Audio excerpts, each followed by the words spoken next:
আচ্ছা, আপনি কত বছর বাঁচবেন? 60 বছর? কি কম হয়ে গেল?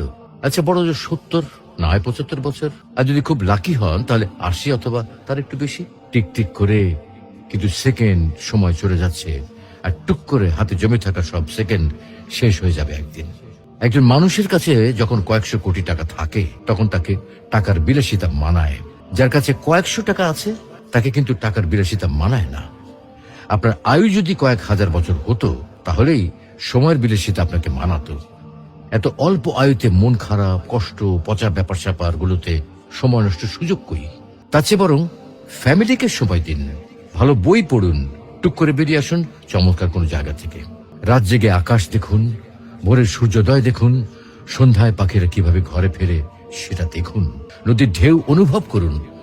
একটু ভাবুন, আজকের এই দিনটা যদি আপনার অথবা আমার শেষ দিন হয় তাহলে আপনার আমার পরিবারের কালকে কি হবে? অবশ্যই আল্লাহ দেখবেন, কিন্তু এই পরিবার আর নিজের জন্য যে এত সময় নষ্ট করছি তার কি হবে? তো আসুন আমরা নিজ ধর্ম পালনের মাধ্যমে সৃষ্টিকর্তাকে রাজি ও খুশি করি।